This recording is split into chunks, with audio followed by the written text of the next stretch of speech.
এসআইআরে এখনো পর্যন্ত বাদের তালিকায় 57 লক্ষ, মৃত ভোটার হিসেবে বাদ পড়তে পারে 24 লক্ষ, স্থানান্তরিত হিসেবে বাদের তালিকায় 19 লক্ষ, খোঁজ পাওয়া যায়নি এমন ভোটার প্রায় 11.5 লক্ষ, ডুপ্লিকেট ভোটার হিসেবে 13.5 লক্ষ চিহ্নিত হয়েছে, এমনটাই সূত্রের খবর।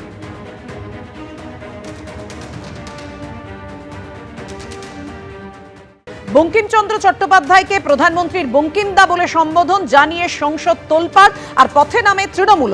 আর এই মুহূর্তে যে ছবি আপনাদের সামনে রাখবো, কলেজ স্ট্রিটে প্রতিবাদ মিছিলে কংগ্রেস। আমাদের সঙ্গে রয়েছেন আমাদের প্রতিনিধি জিলম করঞ্জাই। জিলম,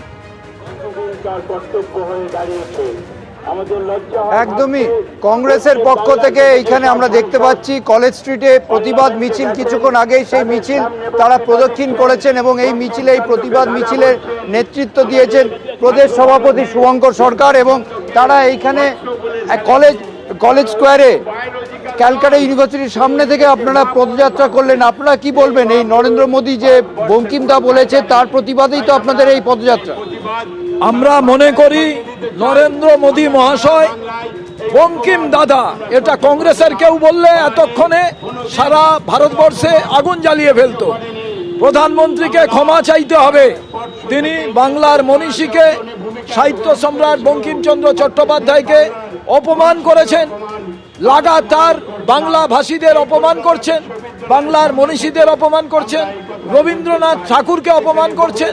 ওদের এমপি রবীন্দ্রনাথ ঠাকুরের জনগণ, যেটা আমাদের জাতীয় সঙ্গীত, তাকে কটূক্তি করেছেন। রবীন্দ্রসঙ্গীত গাওয়ার জন্য জেল হয়েছে। রবীন্দ্রনাথ কি দেশদ্রোহী? রবীন্দ্রসঙ্গীত কি দেশদ্রোহীর গান? আমরা জানতে চাই। আমরা তাই আজকে মনে করি যে নরেন্দ্র মোদী মহাশয়কে ক্ষমা চাইতে হবে, প্রধানমন্ত্রীকে ক্ষমা চাইতে হবে এবং সেই ক্ষমা চাওয়ার দাবিতেই তারা পদযাত্রা করেছিলেন। কলকাতা বিশ্ববিদ্যালয়ের সামনে থেকে পুরো কলেজ স্ট্রিট ধরে কলেজ স্কোয়ার প্রদক্ষিণ করেন এবং তাদের স্লোগান এবং তাদের প্রতিবাদে মুখরিত হয়েছে সঙ্গে বন্দে মাতরম যে ব্যানার। ধন্যবাদ তোমায়। এই মুহূর্তে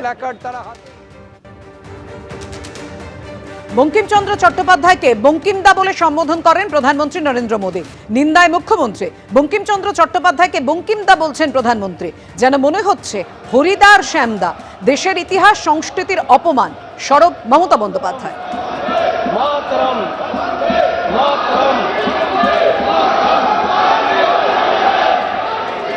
কালকে বঙ্কিমচন্দ্র চট্টোপাধ্যায়কে বললেন বঙ্কিমদা, যেন মনে হচ্ছে হরিদা আর শ্যামদা। বঙ্কিমচন্দ্র চট্টোপাধ্যায়, যিনি ন্যাশনাল সং রচনা করেছিলেন, তাকে এইটুকু সম্মান দিলেন না? আপনাদের তো মাথা নিচু করে নাক্ষত দেওয়া উচিত জনগণের কাছে, তাতেও ক্ষমা হবে না। আপনারা অসম্মান করেছেন দেশের ইতিহাসকে, দেশের সংস্কৃতিকে, দেশের আন্দোলনকে। আন্দোলন করেছিল কারা? স্বাধীনতা আন্দোলন। বাংলা 90% লোক বাংলায় শহীদ হয়েছিল, ফাঁসির কাটে গেছিল, জেলে ছিল, বন্দি ছিল, আর ছিল কিছু পাঞ্জাব। কোথায় ছিলেন আপনারা? রাজা রামমোহন রায়কে বলে দিলেন তিনি নাকি দেশপ্রেমিক নন। ক্ষুদিরামকে বলে দিলেন সন্ত্রাসবাদী। বিদ্যাসাগরের মূর্তি ভাঙলেন।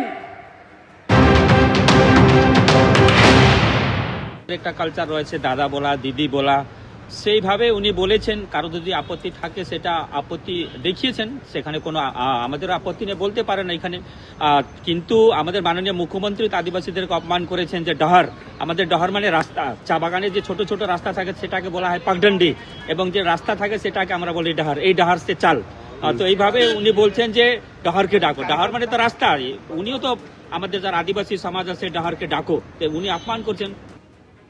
সংসদে যেমন প্রতিবাদে সরব হয় তৃণমূল, আজকে কলকাতার পথেও বিক্ষোভ দেখায় তৃণমূল। মিছিল করে এই প্রতিবাদে। বঙ্কিমচন্দ্র চট্টোপাধ্যায়কে বঙ্কিমদা বলে কেন সম্বোধন করলেন প্রধানমন্ত্রী? একাডেমি অফ ফাইন আর্টস থেকে ধর্মতলা পর্যন্ত মিছিল, সংবিধানের কাট আউট হাতে। এবং সেখানে তৃণমূলের যারা মহিলা কংগ্রেসের যারা দায়িত্বে রয়েছে তারা সবাই এখানে। বঙ্কিমচন্দ্র চট্টোপাধ্যায়কে বঙ্কিমদা বলে সম্বোধন প্রধানমন্ত্রীর।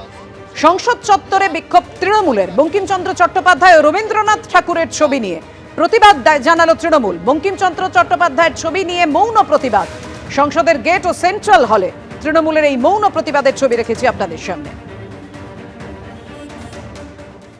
এবিপি আনন্দ, এগিয়ে থাকে, এগিয়ে রাখে।